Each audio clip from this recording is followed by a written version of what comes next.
राधिका बरसाने वारी की जय। श्रीमद् भगवद गीता महात्म्य अध्याय 9। महादेव जी पार्वती जी को गीता के 9वें अध्याय का महात्म्य सुनाते हुए कहते हैं कि पार्वती, तुम गीता के 9वें अध्याय का महात्म्य ध्यान पूर्वक सुनो। नर्मदा के तट पर महिष्मती नाम की नगरी है। वहाँ माधव नाम के एक ब्राह्मण रहते हैं जो वेदों के ज्ञाता और अतिथि प्रेमी हैं। उन्होंने विद्या के ज्ञान के द्वारा धन कमाकर एक महान यज्ञ का अनुष्ठान किया। उस यज्ञ में बलि देने के लिए उन्होंने एक बकरा मंगाया। जब बकरे की पूजा हो गई तो सबको आश्चर्य में डालते हुए वह बकरा हंसकर बोला, ब्राह्मण, इन यज्ञों से क्या लाभ? इनका फल तो नष्ट होने वाला है और ये जन्म, जरा और मृत्यु का कारण भी है। यह सब करने पर भी मेरी यह दशा देख लो। बकरे के इस प्रकार बोलने पर यज्ञ मंडप में बैठे सभी लोग हैरान हो गए। तब वह ब्राह्मण यजमान बकरे में अपलक देखते हुए प्रणाम करके बोले कि आप किस जाति के थे? आपका स्वभाव और व्यवहार कैसा था? किस कर्म के प्रभाव से आपको बकरे की योनि मिली, यह मुझे बताइए। बकरा बोला, पूर्व जन्म में मैं ब्राह्मणों के कुल में उत्पन्न हुआ था। मैं समस्त यज्ञों का अनुष्ठान करने वाला और वेद विद्या का ज्ञाता था। एक दिन मेरी स्त्री ने अपने बालक के रोग निवृत्ति के लिए चंडिका देवी की भक्ति की और मुझसे बलि के लिए एक बकरा मांगा। जब चंडिका देवी के मंदिर में बकरे की बलि दी गई तो उस बकरे की माँ ने मुझे श्राप दिया कि तुम ब्राह्मणों में नीच पापी हो, जो मेरे बच्चे का वध करके अपने बच्चे का भला चाहता है। जा, तू भी इसी बकरे की योनि में जन्म लेगा। द्विजश्रेष्ठ, तब मैं कालवश मृत्यु को प्राप्त होकर बकरे की योनि में आया हूँ, लेकिन पूर्व जन्म के पुण्यों के कारण मुझे अपने पूर्व जन्म का स्मरण बना हुआ है। हे ब्राह्मण, यदि आपको सुनने की जिज्ञासा हो तो मैं आपको एक और आश्चर्यजनक बात बताता हूँ। कुरुक्षेत्र नाम का एक नगर है।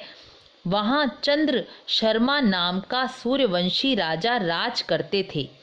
एक दिन सूर्य ग्रहण के समय राजा ने बड़ी श्रद्धा के साथ काल पुरुष का दान करने की तैयारी की। उसने वेद के ज्ञाता विद्वान ब्राह्मणों को बुलाया और पुरोहितों के साथ तीर्थ के जल में स्नान करने को चले। स्थान पर राजा ने 2 वस्त्र धारण किए, श्वेत चंदन लगाया और राजा ने विधि से भक्ति पूर्वक ब्राह्मण को काल पुरुष का दान किया। तब काल पुरुष का हृदय चीरकर वहां एक पापात्मा प्रकट हो गया। उसके पीछे निंदा नाम की एक चांडाली प्रकट हो गई।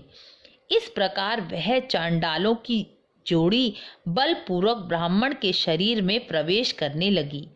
ब्राह्मण मन ही मन गीता के 9वें अध्याय का जप करते थे। राजा चुपचाप यह आश्चर्यजनक घटना देख रहे थे।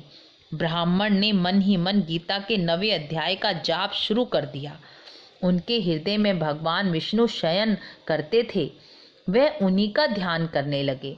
गीता के मंत्रों का जप करने से उन अक्षरों से विष्णु दूत प्रकट होकर चांडाल की जोड़ी को पीड़ित करने लगे और वह पीड़ित होकर भाग गए।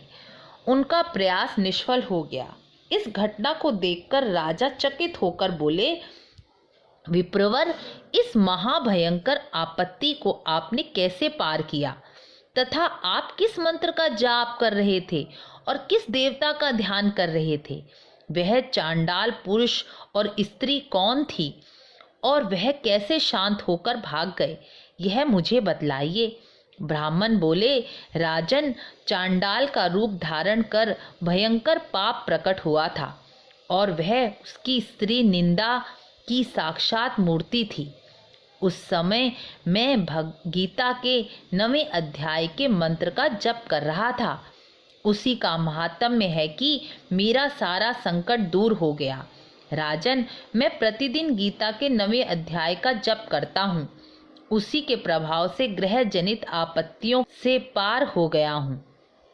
यह सुनकर राजा ने उसी ब्राह्मण से गीता के 9वें अध्याय का अभ्यास किया और वह दोनों ही परम गति मोक्ष को प्राप्त हो गए। यह कथा सुनकर ब्राह्मण ने बकरे को बंधन से मुक्त कर दिया और स्वयं भी गीता के 9वें अध्याय के अभ्यास से परम गति को प्राप्त हुए। गीता का 9वां अध्याय पूर्ण हुआ। राधे राधे।